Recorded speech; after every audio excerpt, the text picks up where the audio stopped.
Hey, what's up guys? John here. Breaking news on the Gavin Newsom recall. 1,950,000 signatures are locked, loaded, and in right now. We needed 1.5 million to get this on the ballot. So it looks really good. I believe we're going to get him out of office.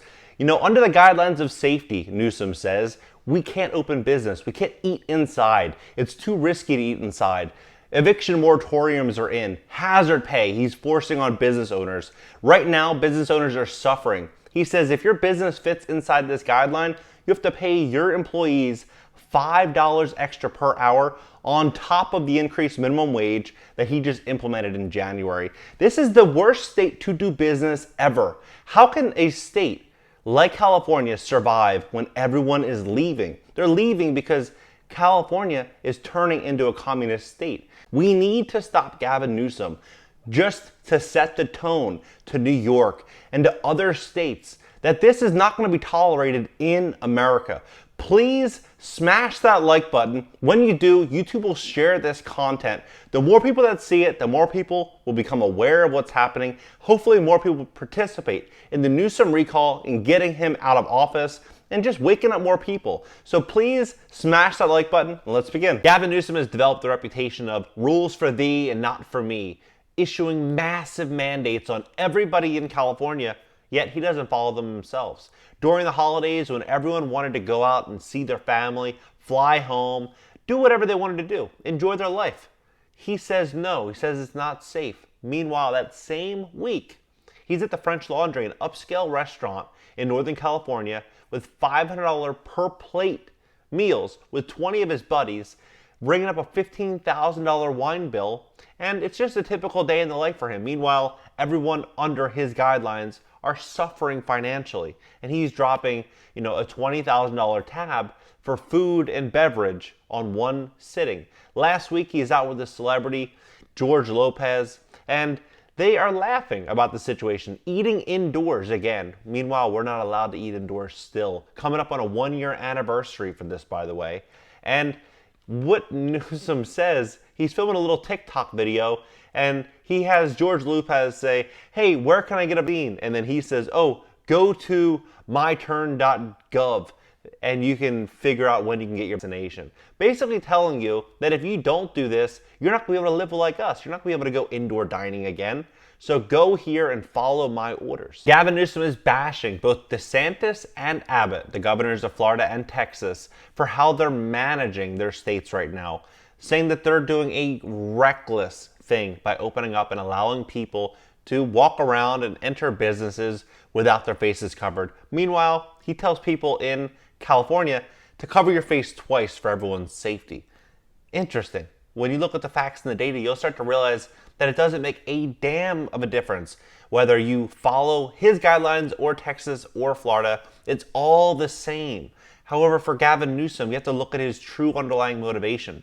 This is a once-in-a-lifetime opportunity to grab so much power. You have to remember, California is banked up right against Mexico. So he basically owns the bridge that connects Mexico to America. He's the toll operator. This gives him more power in California than any other governor in the entire country. It makes him almost like a president in a way. So this is something that he's going to hold on to. Him giving up his power is likely not going to happen easily. Gavin Newsom has a history of very shady business deals. Look at this situation here. Gavin Newsom, $3.7 million home, 12,000 square foot mansion sitting on 8 acres, an 8-acre estate in American River in Sacramento, most prestigious area. The gated estate consists of 6 beds, 10 baths, a guest house, pool, tennis court, wine cave. It has everything you could possibly want. An LLC registered to Newsom's cousin, longtime business partner, and co-president of Plumpjack, Jeremy Schreier, paid cash for the estate in December 2018.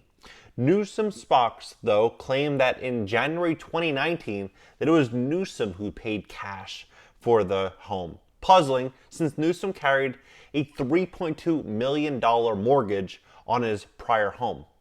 In October 2019, the LLC gifted the home to Newsom free and clear, claiming Newsom was a member of the LLC to avoid a $4,000 tax, a transfer tax.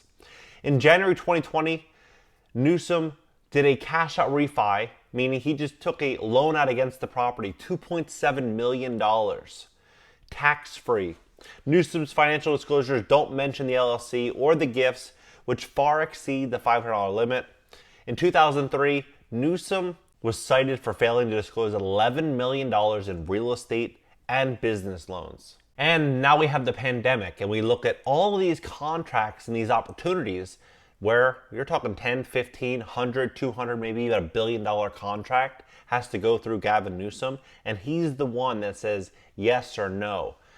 A Cap Radio investigation found an overlap of at least a half a dozen companies that made substantial contributions to Newsom and received no bid contracts from the state, influential appointments, or other opportunities related to the state's pandemic response.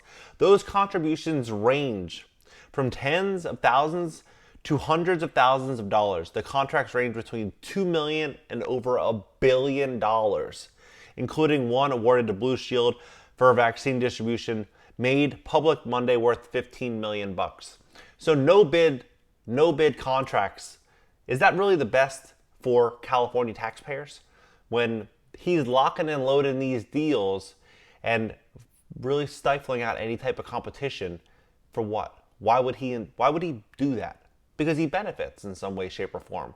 A way that we're not going to likely hear about. Bill Gates, 1 year ago, issued this tweet. I've been impressed by governors across the country, including Cuomo and Newsom and others, who are guiding communities through this challenge of providing a model for us all to follow. What's fascinating is at that time, Microsoft founder Bill Gates was working on an app called the Daily Pass. And this pass will give kids access or denial into school to obtain an education. I'm not joking. Now, Bill Gates is in partnership with New York to reimagine education, as they say, but now they're doing the same thing in California across the entire state. But under the new guidelines, it says elementary school grades can open if their counties are in purple tier for as long as the daily average rate of cases is less than 25 per 100,000 residents for grades 7 to 12. Counties in red, orange, and yellow tiers with new daily cases of grade or 7 of less. In the coming weeks, the definition of red tier will be changed to a new case rate of 10 or fewer infections once there's a significant rise in zip codes with a higher level of infection. So what this basically means is this pass is here for your safety. If you don't abide by what we're saying and are happy about it, then we just will close schools indefinitely.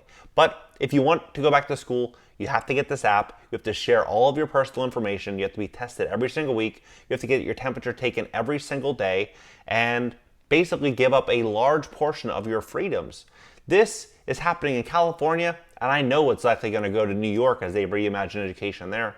But how much is Gavin Newsom getting from this? So Gavin Newsom, his main plan right now is to slowly open us up just a little bit. Maybe we can do indoor dining in the next few weeks. That's the rumor. They're saying that we can eat indoors again. You know, how insane is that? We can eat outdoors, but we can't eat indoors. With curfews, like we're children, I guess it's more dangerous for us to be outside at night. It's one insane law and rule after another underneath Gavin Newsom. But his plan going forward right now is for us to have just a little bit more freedom, so we'll drop the recall. We'll think it's less of a priority because we'll be so focused on getting back to work and getting back to normal life that we won't worry about recalling him.